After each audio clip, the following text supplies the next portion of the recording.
milagros de Cristo tienen un doble sentido. Por una parte, los milagros de Cristo son signos que confirman que su poder viene de Dios. Cristo nos enseña el camino del cielo y en todas las cosas que dice Cristo hay palabras difíciles, hay cosas duras de entender, como decían los judíos delante del anuncio de la Eucaristía. Pero, sin embargo, esas palabras, esos anuncios, esos misterios que Cristo nos enseña están confirmados por sus milagros. El milagro viene a ser como un sello que pone Dios al pie de las palabras de Cristo, como la firma de Dios al pie de las palabras de Cristo. El ejemplo típico de eso es la curación del paralítico, cuando Jesús dice: tus pecados te son perdonados. Los judíos se escandalizan, murmuran: ¿qué está diciendo este? Y Cristo les dice: para que vean que el Hijo del Hombre tiene poder de perdonar los pecados, toma tu camilla, levántate ya. Ahí aparece claro el milagro como un signo, como un sello de Dios que confirma que Cristo tiene el poder de perdonar los pecados. Pero los milagros, decíamos también, de Cristo son simbólicos de la misión de Cristo. Y ojo que cuando digo simbólico no digo que no sean reales. El milagro tiene una realidad histórica, o sea, el leproso con su carne podrida que se cae a pedazos es un leproso real, pero al mismo tiempo es un símbolo del pecado, que es como la pudrición del alma. Así como el leproso estaba separado de la comunidad, como excomulgado, el que está en pecado queda separado de la comunión con Cristo. Y Cristo lo cura. Cristo viene a vencer al autor del pecado, al pecado, a perdonar el pecado y a vencer las consecuencias del pecado. Y esto lo muestra en sus milagros.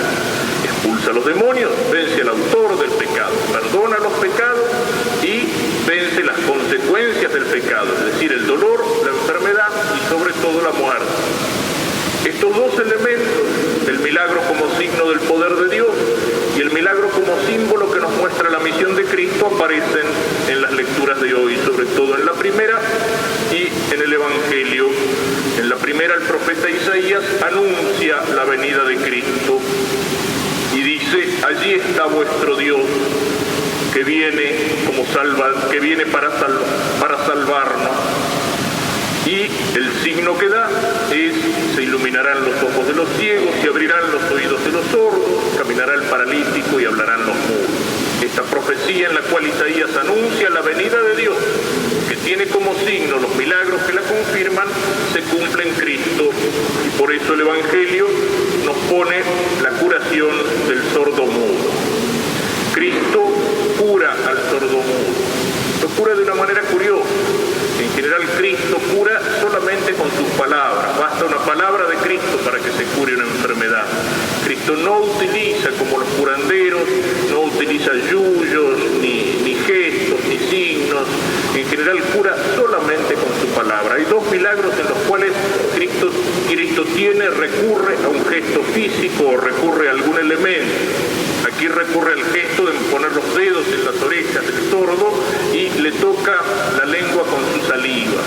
También en la curación del ciego, por el cual Cristo con su saliva hace barro y se la coloca en los ojos. Son los dos milagros del Evangelio en el cual no es solo la palabra, sino que hay el recurso a un gesto o a algún elemento exterior, como si fuera casi un valor sacramental que se añade a la palabra, y ese gesto ayuda a la realización del milagro. Cristo cura al sordo pronunciando una palabra, aéfeta, que significa ábrete. Esta palabra es recogida por la liturgia bautismal y precisamente el hecho de que la Iglesia en su liturgia recoja esta palabra, la palabra que nos lleva a recordar este milagro, la curación del sordomudo, nos indica que también está presente en este Evangelio el segundo sentido que decíamos, es decir, el sentido simbólico del milagro. La Iglesia reconoce este sentido.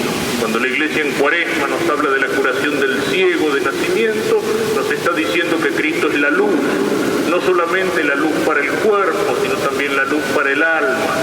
Cuando en el bautismo utiliza la palabra éfeta para que se abra nuestra boca y para que se abran nuestros oídos, quiere decir que el bautismo, que es el sacramento de la fe, también por el poder de Cristo y del Espíritu, abre nuestros ojos, abre a la luz, abre nuestros oídos a la palabra de Dios, lengua para que podamos proclamar la palabra de Dios.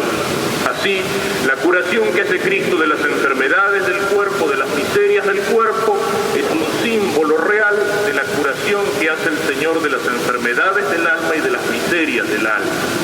Y aquí se trata de un sordomudo, y esto lo relaciona la Iglesia con el bautismo. ¿Qué quiere decir? Que el pecado nos hace sordos para la palabra de Dios.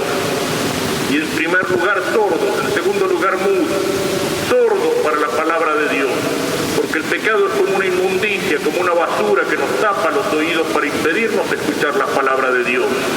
Aquel que vive metido en el pecado, aquel que vive metido en la inmundicia, aquel que vive metido en el gusto de las cosas terrenas, se vuelve sordo para la palabra de Dios.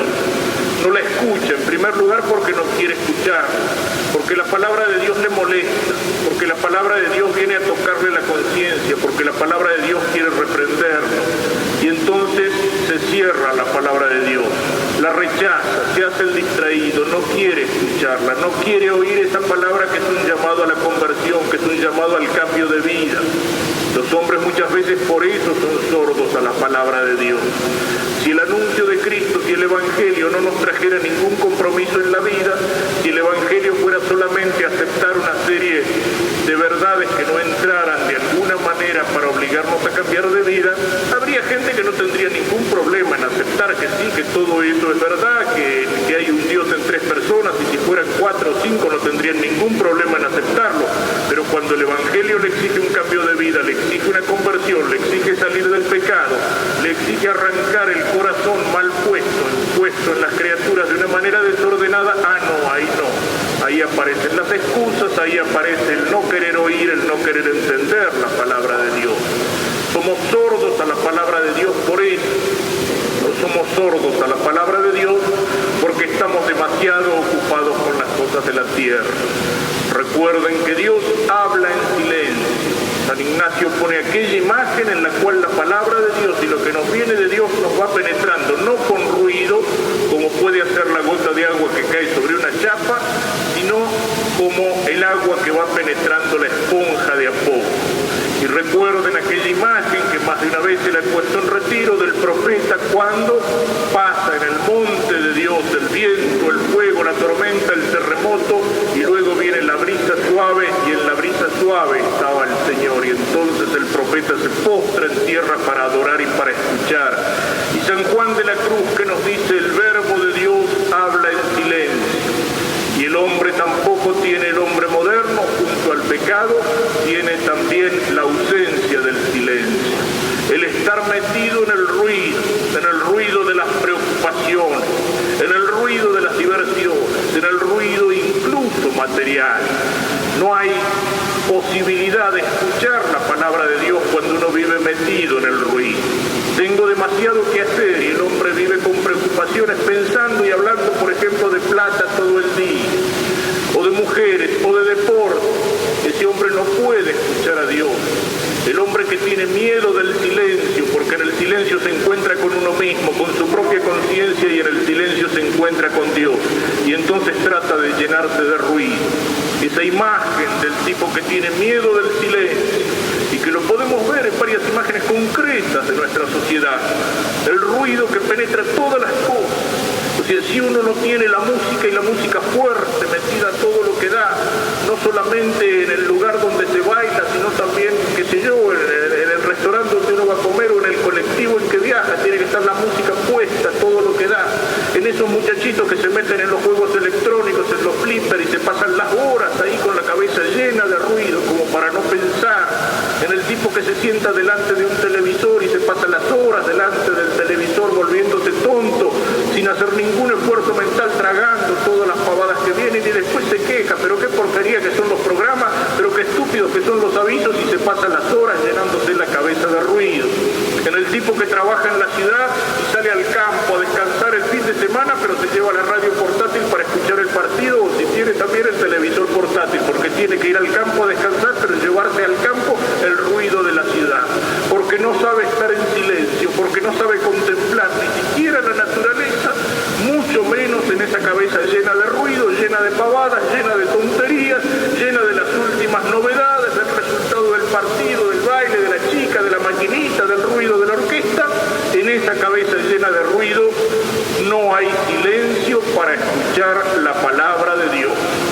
El ruido nos impide escuchar la palabra de Dios, incluso el ruido de nuestras propias preocupaciones y problemas, que cuando nos ponemos en presencia del Señor tenemos que hacer el esfuerzo de dejarlos de lado, para que nuestra oración sea no un monólogo con nosotros mismos, ni una especie de introspección psicológica, ni un análisis de nuestros problemas, sino para que nuestra oración sea vaciarnos de nosotros mismos y llenarnos de Dios. Todas esas cosas son cosas que nos hacen sordos para escuchar la palabra. Y si somos sordos no podemos hablar. ¿De qué vamos a hablar al mundo si no nos hemos llenado de Cristo? Si somos sordos para escuchar la palabra de Dios, tampoco podemos proclamarla, tampoco podemos hablarle al mundo de Cristo. Porque si somos cristianos y apóstoles, y porque si somos sacerdotes transmisores de la palabra, primero tenemos que llenarnos nosotros en la oración, llenarnos de Cristo, llenarnos de la palabra de Cristo, para que después esa palabra que hemos recibido transmitirla a los hombres. No palabra nuestra, no nuestras geniales y maravillosas ideas, sino la palabra que en la iglesia recibimos de Cristo y que no nos pertenece, que no es un invento de los hombres, que no es una verdad humana, sino que es la verdad de Dios, es la única verdad, es la palabra que señala el camino, es la palabra que hemos recibido y que tenemos que transmitir a los demás. Si somos sordos, entonces por consecuencia somos también mudos, porque cuando escuchamos la palabra nos impulsa a hablar, y no podemos ser mudos en aquella otra imagen fuerte también del profeta Isaías, que más de una vez hemos mencionado. Si estamos llenos de la palabra no podemos ser perros mudos, es decir, no podemos callarnos la palabra de Cristo, no podemos diluirla, no podemos falsificarla, no podemos tener temor de hablar, aunque eso nos cueste la crítica, aunque eso nos cueste el desprestigio, aunque eso nos cueste incluso la vida en el martirio. El anunciar la palabra de Dios sin temor a los